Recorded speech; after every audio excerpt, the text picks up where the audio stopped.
Outra hipótese que também vem contemplada no 332 do CPC para uma sentença de improcedência liminar, né, seria aquele pedido do autor apresentado, formulado na petição inicial, ele contrariar o entendimento firmado em incidente de resolução de demandas repetitivas ou incidente de assunção de competência, tá? Então nós estamos falando aqui de dois incidentes distintos, tá? O incidente de resolução de demandas repetitivas, a gente vai comentar sobre ele tem assento no 976 do CPC, e o incidente de assunção de competência, ele tem assento lá no 947 do CPC, tá? Então são institutos distintos, incidentes distintos para finalidades distintas, e essas teses que são reveladas nesses institutos, tá? Por meio desses incidentes, elas também vão poder ser aplicadas pelo juízo de primeira instância,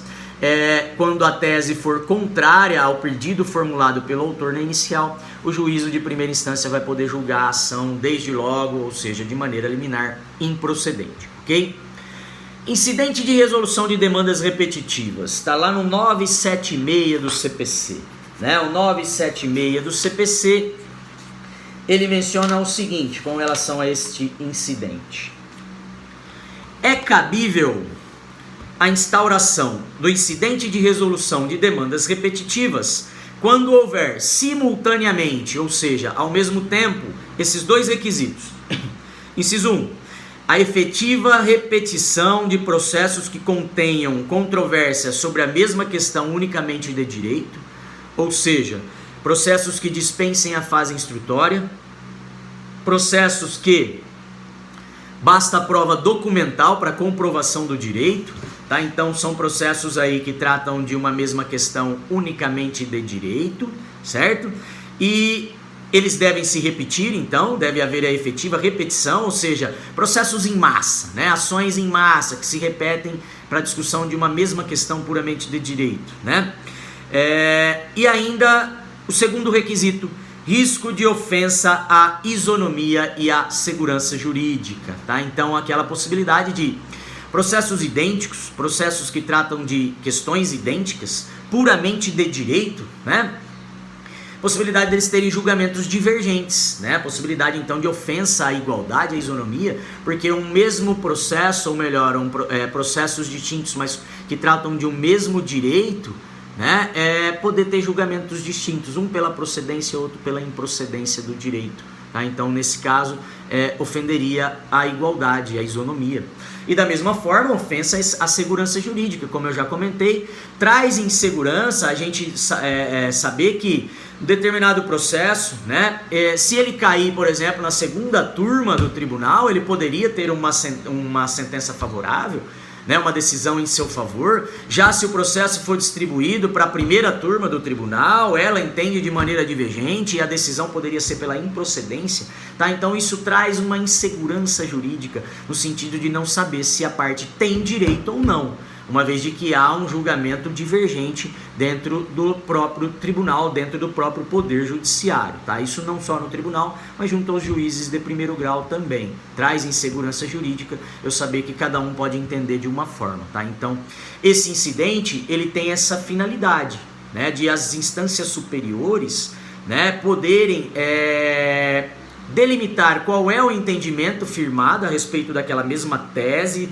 puramente de direito, e esse entendimento firmado nas instâncias superiores ser aplicado pelos juízes de primeiro grau, né? Isso garantindo aí um respeito à igualdade de entendimento em todos os casos concretos, respeito à isonomia e acabando com o problema da insegurança jurídica, né? Um mesmo entendimento aplicado em todos os casos semelhantes traz segurança jurídica, né? Vai de encontro com a segurança jurídica, ok?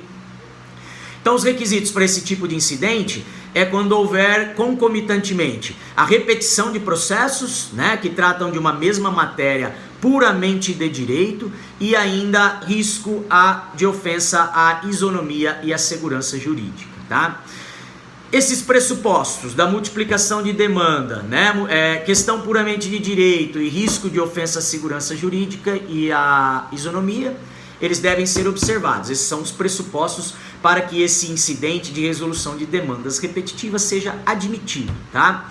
A finalidade desse incidente é uniformizar a jurisprudência, garantir um mesmo julgamento, um julgamento semelhante, um julgamento idêntico para todos os processos em massa presentes, ou seja, aqueles que já estão em curso, ou os processos futuros, aqueles que ainda serão apresentados junto ao Poder Judiciário, tá? Então, quando tratar de uma mesma questão de direito, aplicar aquela tese firmada de maneira uniforme em todos os processos idênticos, semelhantes, que tratem dessa mesma questão, tá? Isso, a finalidade vem retratada no 985, né? Quando fala que, julgado o incidente, a tese jurídica firmada nesse incidente será aplicada a todos os processos individuais ou coletivos que versem sobre idêntica questão de direito e que tramitem na área de jurisdição do respectivo tribunal, inclusive aqueles que tramitem no juizado especial do respectivo estado ou região.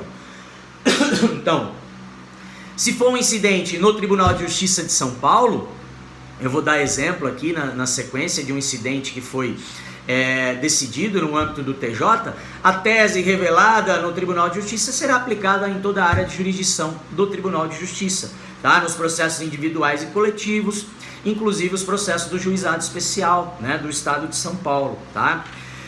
Diz aqui ainda o inciso 2 que aos casos futuros também será aplicado, né, a tese quando versar esses casos sobre idêntica questão de direito e que venham tramitar também no território de competência do respectivo tribunal, tá? Então, se for um tribunal federal, na sua respectiva região, se for um tribunal estadual, na sua respectiva região, aquela tese revelada no incidente vai ser aplicável em todas aquelas ações que se repetem em massa, ok? Então, esse incidente, ele tem assento aqui a partir do artigo 976, esse incidente ele pode ser formulado por quem? Quem pode provocar, né, a instauração do incidente desse?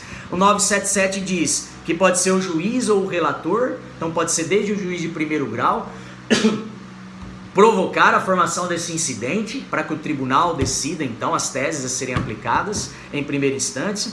Poderia ser o relator do Tribunal de Justiça provocando o STJ, o STF, né, a se manifestar e a trazendo essa tese para aplicação no âmbito dos tribunais de justiça e também por parte dos juízes de primeiro grau desse tribunal, tá? Pode ser também pelas partes, por meio de petição, pode ser também pelo Ministério Público ou pela Defensoria, tá? Então eles também podem provocar a instauração de um incidente desse tipo, ou seja, de resolução de demandas repetitivas, demandas em massa que tratem de uma mesma questão de direito, tá? Diz ainda o 978 que o julgamento do incidente caberá ao órgão indicado no regimento interno, dentre aqueles responsáveis pela uniformização da jurisprudência no tribunal, né? A gente tem previsão nos regimentos internos, tanto do STF quanto do STJ, né? De qual é o órgão ali. No STF é o plenário que vai decidir pela uniformização da jurisprudência, tá? Então, quando a primeira, né, a segunda turma, elas puderem divergir a respeito do entendimento, é o pleno que irá decidir a respeito dessa questão para que a tese revelada seja aplicada em todos os demais órgãos fracionários e até nas instâncias inferiores. O STJ diz que é de competência das seções, ou seja, todos os ministros que integram a seção de direito público, a seção de direito privado, a seção de direito criminal, tá? Então é de acordo com o regimento interno dos tribunais, e aí o Tribunal de Justiça tem assento no regimento interno também, né? Quando esse incidente for instaurado no âmbito do TJ, no regimento interno do Tribunal Regional Federal, né, do Estado de São Paulo ou de outras regiões, também tem assento no regimento interno qual é o órgão competente dentro do tribunal para decidir esse tipo de incidente, ok? Tranquilos? Exemplo, né, pessoal, de incidente de resolução de demandas repetitivas, ou melhor, de ações que poderiam ser resolvidas por meio de um incidente desse. Ações de desaposentação, né? Essas ações que tratam de direitos previdenciários, né? Ações de descumprimento de contrato de adesão, ações, por exemplo, contra seguradoras ou ações contra bancos, né, que discutem ali contratos bancários, ou seja, que não precisa de produção de prova testemunhal nem pericial, basta análise dos contratos, né, basta análise dos documentos para que a questão possa ser julgada. Então, é questão puramente de direito. Os fatos já estão provados pelos documentos. Os que vai ser analisado, essa parte tem o direito ou não pleiteado, ok? E para exemplificar, tivemos aí um incidente de resolução de demandas repetitivas instaurado dentro do TJ de São Paulo para analisar a questão da legalidade ou não da cobrança daquelas taxas de coleta de lixo, tá? Isso foi instaurado através de um processo que discutia a possibilidade, ou melhor, a inconstitucionalidade, a ilegalidade da cobrança dessa taxa na comarca de São Caetano, né? E São Caetano do Sul, né?